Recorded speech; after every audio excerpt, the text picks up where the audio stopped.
Tempus থেকে এই Latin শব্দ টেম্পাস থেকে টেন্সের উৎপত্তি হয়েছে। এই টেম্পাস থেকে ফরাসি শব্দ টেন্সের উৎপত্তি হয়েছে। পরবর্তীতে এই ফরাসি শব্দ থেকে ইংরেজি শব্দে টেন্সে রূপান্তরিত হয়েছে।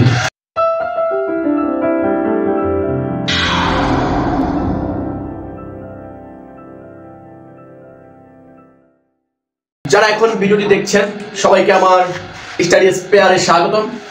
তো আমরা শুরুতেই টেন্স নিয়ে আলোচনা করব। আজকের ক্লাসে টেন্সের গঠন নিয়ে বিস্তারিত আলোচনা করব। আপনি যদি টেন্সের গঠন শিখতে চান, টেন্স নিয়ে আপনি বিস্তারিত শিখতে চান, তাহলে আজকের ক্লাসটা আপনার জন্য। আপনি যেই লেভেলের শিক্ষার্থী হন না কেন, আজকের ক্লাসটা আপনার জন্য খুব বেশি ইম্পর্টেন্ট হতে যাচ্ছে। এসএসসি কিংবা আপনি যদি চাকরি প্রার্থী হন, তাহলে এই ক্লাসটা আপনার জন্যই। এই ক্লাসটা আপনার জন্যই তৈরি করা হচ্ছে। চলেন আমরা শুরু করি। প্রথমেই আমরা শিখব অরিজিন অফ টেন্স, টেন্সের উৎপত্তি। অরিজিন অফ টেন্স, টেন্সের উৎপত্তি। টেন্সের উৎপত্তি হয়েছে ল্যাটিন শব্দ টেম্পাস থেকে। এই ল্যাটিন শব্দ টেম্পাস থেকে টেন্সের উৎপত্তি হয়েছে। এই টেম্পাস থেকে ফরাসি শব্দ টেন্সের উৎপত্তি হয়েছে। পরবর্তীতে এই ফরাসি শব্দ থেকে ইংরেজি শব্দে টেন্সে রূপান্তরিত হয়েছে। এই টেম্পাস শব্দের অর্থ হচ্ছে টাইম। টেম্পাস শব্দের অর্থ হচ্ছে টাইম। পরবর্তীতে সেটা ফরাসি শব্দে আসে, যার অর্থ হচ্ছে টাইম। একদম পরবর্তীতে সেটা ইংরেজি ভাষায় স্থান পায়, আর ইংরেজি ভাষায় সেটা নাম হচ্ছে টাইম। তার মানে টেন্স হচ্ছে সময়। টেন্সের মিনিং হচ্ছে কি? টেন্স হচ্ছে সময়। বা টেন্সের ডেফিনিশন, সংজ্ঞা। টেন্স কাকে বলে? Tense is the time. Tense is the time when a task takes place. এটা হচ্ছে টেন্সের ইংরেজি সংজ্ঞা। যদি আপনাকে কোনো ভাইভাতে প্রশ্ন করে হোয়াট ইজ দ্য টেন্স, তখন আপনি যেহেতু প্রশ্ন ইংলিশে করছে, আপনার সংজ্ঞাটা ইংলিশে বলতে হবে। তখন আপনি কি করবেন? এই কারণে সংজ্ঞাটা শিখে রাখা ভালো। Tense is the time when a task takes place, অর্থাৎ ক্রিয়া সংঘটিত হওয়ার সময়কে টেন্স বলে। এটার বাংলা সংজ্ঞাটার বাংলা দাঁড়ালে কি বলে? ক্রিয়া সংঘটিত হওয়ার সময়কে টেন্স বলে। মানে ভার্বের যে বিভিন্ন রূপ যে সময় আবর্তিত হয়, এটা কি মূলত টেন্স বলে। তাহলে টেন্সটা হচ্ছে ইংরেজির একটা খুঁটি। আপনি ইংরেজি শিখতে চাইলে টেন্স আপনাকে শিখতেই হবে। টেন্স হচ্ছে, আমরা জানি টেন্স হচ্ছে 3 প্রকার, কিন্তু অনেক ভাষাবিদ টেন্সকে 2 প্রকার বলেছেন। তারা ফিউচার টেন্সকে স্কিপ করেছেন। ফিউচার টেন্সকে তারা টেন্স বলে উল্লেখ করে নাই। তারা বলেছেন টেন্স হচ্ছে 2 প্রকার। এখন আমরা জানি টেন্স হচ্ছে 3 প্রকার। বাংলা লেখকরা টেন্সকে 3 প্রকার হিসেবে উল্লেখ করেছে। এখন আপনার আশেপাশে যদি কেউ বলে টেন্স 2 প্রকার, আপনার কিন্তু তাকে ভুল বলার অধিকার আপনার নাই। কেন নাই? সে 2 প্রকার বলেছে কোনো না কোনো ভাষাবিদকে অনুসরণ করে সে টেন্স 2 প্রকার বলেছে। সুতরাং আমরা তো জানি টেন্স 3 প্রকার, কিন্তু টেন্স 2 প্রকার যদি কেউ বলে, তার কথাকে ভুল বলা যাবে না। তার কথাটাও সঠিক। কারণ ডেনমার্কে, ব্রিটিশ, বড় বড় বা উন্নত রাষ্ট্রের ভাষাবিদরা টেন্স 2 প্রকার বলেছেন। 3 প্রকার, প্রধানত 3 প্রকার। এর ভিতরে 1 নম্বর হচ্ছে প্রেজেন্ট টেন্স। 2 নম্বর হচ্ছে পাস্ট টেন্স। 3 নম্বর হচ্ছে ফিউচার টেন্স। এই 3 প্রকার tense, present tense, past tense আর হচ্ছে ফিউচার টেন্স। আজকে আমাদের আলোচনার মূল বিষয় থাকবে আজকের ক্লাসে আমরা এই প্রেজেন্ট টেন্সের গোপন রহস্য উদ্ঘাটন করব। প্রেজেন্ট মানে প্রত্যেকটা টেন্সকে আবার 4 ভাগে ভাগ করছে। Present indefinite tense, present continuous tense, present perfect tense, present perfect continuous tense. তো আসেন, প্রথমে আমাদের কাজ হচ্ছে present indefinite tense.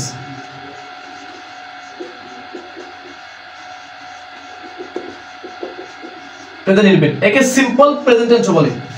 Present indefinite টেন্সকে সিম্পল প্রেজেন্ট টেন্স বলা হয়, কোনো সমস্যা নাই। আপনি চাইলে এটাকে সিম্পল প্রেজেন্ট টেন্স বলতে পারেন। আসেন, প্রেজেন্ট ইনডিফিনিট টেন্সের গঠন নিয়ে আমরা আজকে আলোচনা করব। গঠন, এর 3টা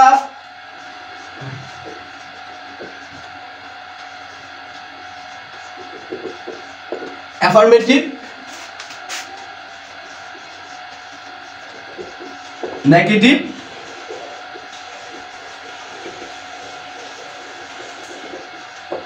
interrogative. Affirmative sentence, negative sentence, interrogative sentence.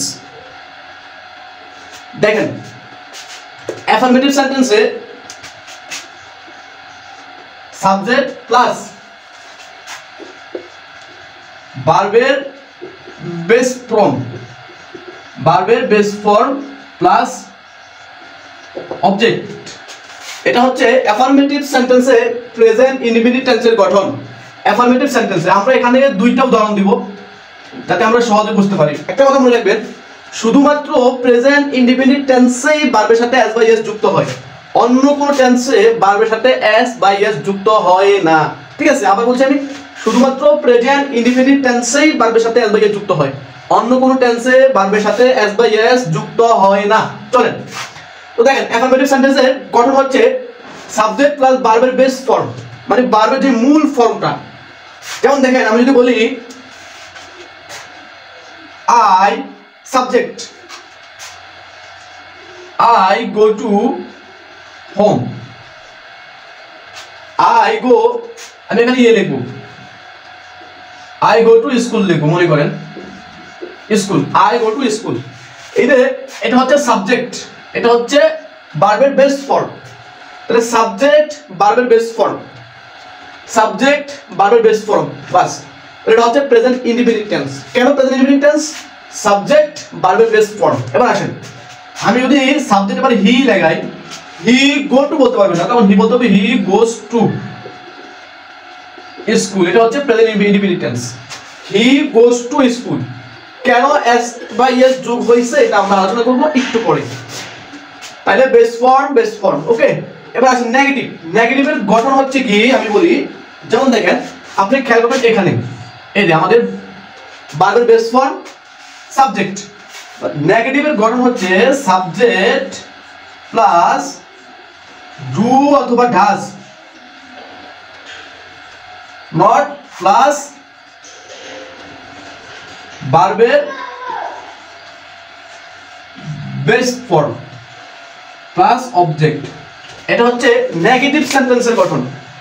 তাহলে নেগেটিভ সেন্টেন্সটা কেমন হবে? Subject plus do does not থাকবে, হয় ডু নট থাকবে অথবা ডাজ নট থাকবে। Subject third person singular number হলে ডাজ নট, আর যদি অন্য সব ক্ষেত্রে কি হয়? Do not. আমরা এটা একটু পরে আলোচনা করবো, ওকে। আমরা একটা উদাহরণ দিই, ধরেন এই সেন্টেন্সটাই দিব, I do not go to home, go to school। দেখেন পরিবর্তনটা কি? অ্যাফার্মেটিভ সেন্টেন্সের পরিবর্তনটা কি? Do not. এই ডু নট এই ভার্বের বেস ফর্ম, এটা হচ্ছে present indefinite tense. Do not go, do not go, do not go, এটা প্রেজেন্ট ইনডিফিনিট টেন্স। তারপর আরেকটা উদাহরণ দিই, ধরেন he does not, he does not go to school। তাহলে দেখেন এই যে ডাজ নট আছে, এই ভার্বের বেস ফর্ম আছে, প্রেজেন্ট ইনডিফিনিট টেন্স। তাহলে নেগেটিভ সেন্টেন্সের ক্ষেত্রে প্রেজেন্ট ইনডিফিনিট টেন্সের গঠন হচ্ছে ডাজ নট গো, মানে ডাজ নট প্লাস ভার্বের বেস ফর্ম। এবার আসেন ইন্টারোগেটিভ সেন্টেন্স। ইন্টারোগেটিভ সেন্টেন্সের ক্ষেত্রে প্রেজেন্ট ইনডিফিনিট টেন্সের গঠনটা কি হবে?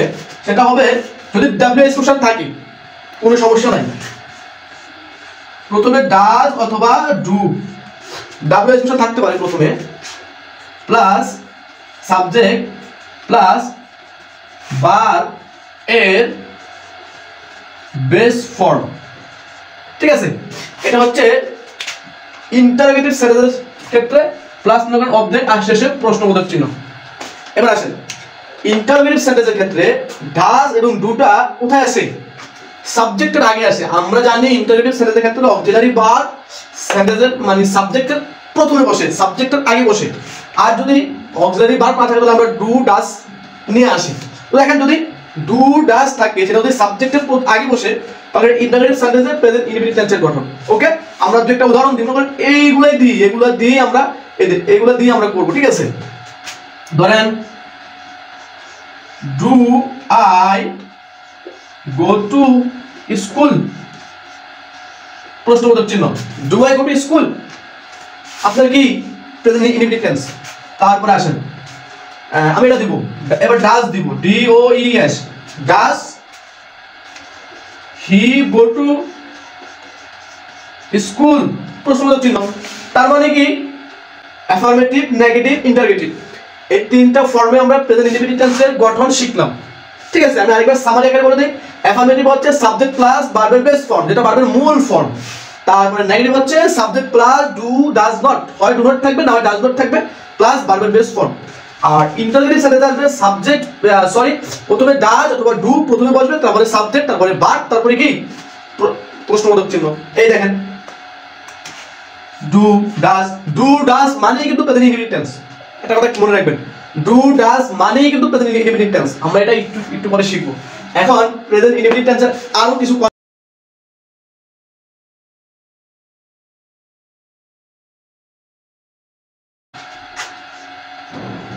I do the work, he does his work, he does his work।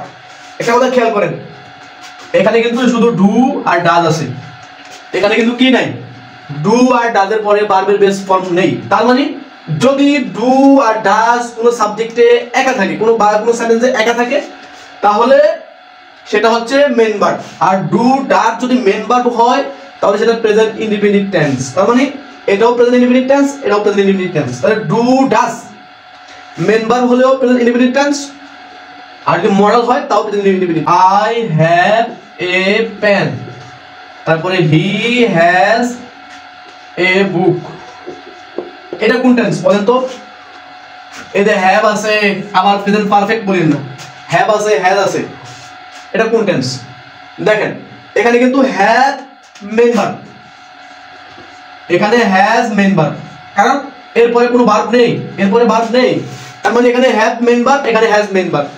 একটা কথা ভালো করে খেয়াল করেন, যদি কোনো সেন্টেন্সে হ্যাভ আর হ্যাজ মেইন ভার্ব হিসেবে ব্যবহৃত হয়, তাহলে ওই সেন্টেন্সে হ্যাভ হ্যাজ মেইন ভার্ব হিসেবে বসে, তাহলে বুঝতে হবে ওইটা হচ্ছে প্রেজেন্ট ইনডিফিনিট টেন্স। ওকে, আবার বলছি, যদি কোনো সাবজেক্ট কোনো সেন্টেন্সে হ্যাভ হ্যাজ মেইন ভার্ব হিসেবে ব্যবহৃত হয়, তাহলে বুঝতে হবে ওই সেন্টেন্সটি প্রেজেন্ট ইনডিফিনিট টেন্সে।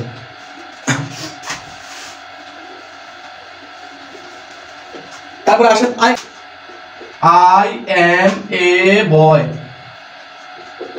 he is a boy, we are boys। খেয়াল করেন এই সেন্টেন্সগুলো একটু খেয়াল করেন, এখানে আছে am, এখানে আছে is, এখানে আছে are।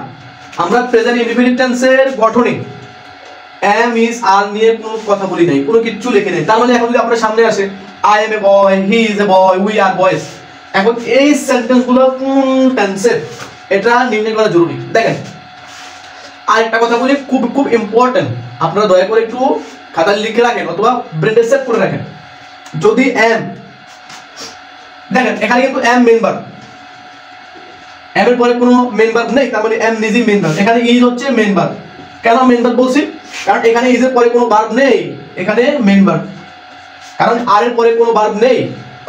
তার মানে বলতে পারেন, যদি একটা ইম্পর্টেন্ট কথা বলছি, যদি am is are কোন সেন্টেন্সে মেইন ভার্ব হয়, মানে একা বসে, তাহলে বুঝতে হবে ওই সেন্টেন্সটা প্রেজেন্ট ইনডিফিনিট টেন্স। আবার বলছি আমি, যদি কোন সেন্টেন্সে am is are main verb হিসেবে ব্যবহৃত হয়, তাহলে ওই সেন্টেন্সটা প্রেজেন্ট ইনডিফিনিট টেন্স।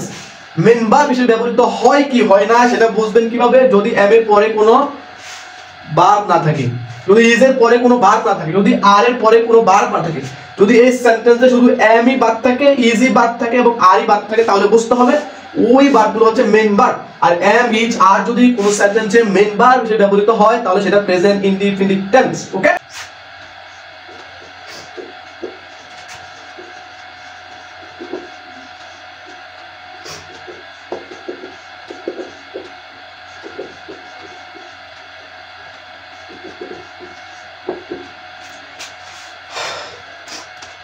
শিখবে, একটু ভালো করে শিখতে হবে। ইজ, এটাকে আবার কেউ প্রেজেন্ট কন্টিনিউয়াস টেন্স বলেন না। সাব ভার্ব আছে, ইজ আছে, আইএনজি আছে, ইজ আছে, আইএনজি আছে, ইজ আছে, আইএনজি। আসলে আমরা এখানে সবচেয়ে বেশি ভুল করি। আমরা এটাকে প্রেজেন্ট কন্টিনিউয়াস টেন্স হিসেবে ধরে ফেলি। দেখেন অ্যামেজিং কোনো ভার্ব, এটা হচ্ছে অ্যাডজেক্টিভ, এটা হচ্ছে আইএনজি যুক্ত অ্যাডজেক্টিভ। আইএনজি যুক্ত যে অ্যাডজেক্টিভ আছে তার ভিতরে অ্যামেজিং একটা, তারপরে আইএনজি যুক্ত যে অ্যাডজেক্টিভ গুলো আছে তার ভিতরে ইন্টারেস্টিং একটা। তার মানে এগুলো কোনো ভার্ব না, মনে রাখবেন। শুধু আইএনজি যুক্ত হলেই, ইজ এম এর পরে আইএনজি যুক্ত হলেই কি করতে হবে না, আইএনজি যুক্ত হলেই এটা প্রেজেন্ট কন্টিনিউয়াস টেন্স বলা যাবে না। এটা হচ্ছে অ্যাডজেক্টিভ, এটা হচ্ছে অ্যাডজেক্টিভ, সুতরাং এটা ভার্ব নয়। এখানে মেন ভার্ব কোনটা? মেন ভার্ব হচ্ছে ইজ। এই ইজ হচ্ছে মেন ভার্ব, এই ইজ। আর আমরা একটু আগে পড়েছি ইজ যদি মেন ভার্ব হয় তাহলে সেটা প্রেজেন্ট ইনডিপেন্ডেন্ট টেন্স হবে। ইজ যদি মেন ভার্ব হয় তাহলে সেটা প্রেজেন্ট ইনডিপেন্ডেন্ট টেন্স হবে।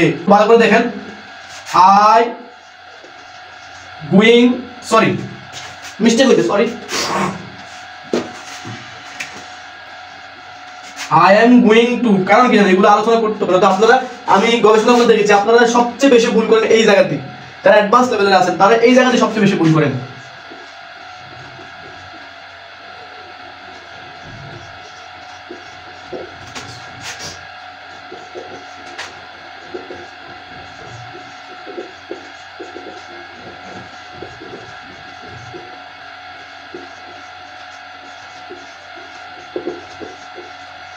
আমি দুটো বাক্য দিয়েছি এখানে, দয়া করে একটু খেয়াল করেন।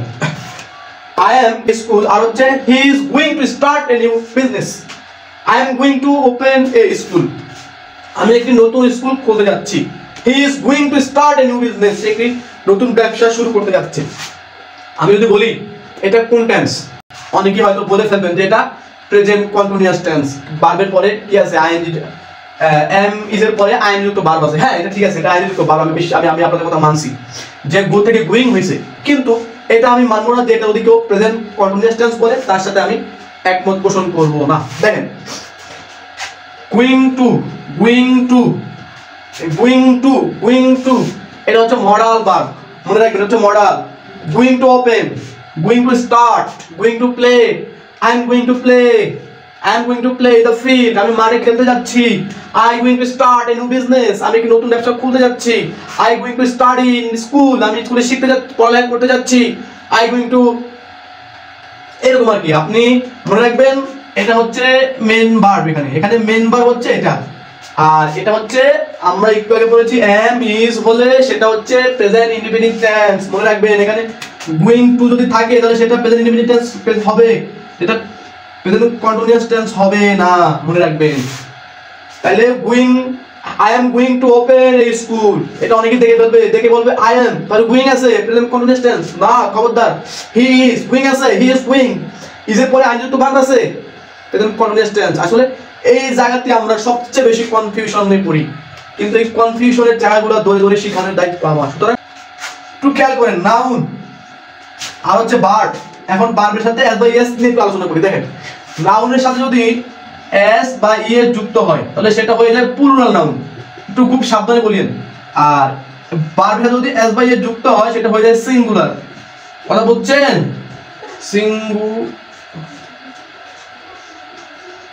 বুঝার চেষ্টা করেন। নাউন আর যদি ভার্বের সাথে এস বা ইএস যুক্ত হয় তাহলে সেটা হয়ে যায় সিঙ্গুলার। নাউনের সাথে যদি এস বা ইএস যুক্ত হয় সেটা হয়ে যায় প্লুরাল, আর ভার্বের সাথে যদি এস বা ইএস যুক্ত হয় সেটা হয়ে যায় সিঙ্গুলার। যেমন দেখেন আমি যদি বলি বুক, বি ডাবল ও কে, বুক, এটা অবশ্যই সিঙ্গুলার।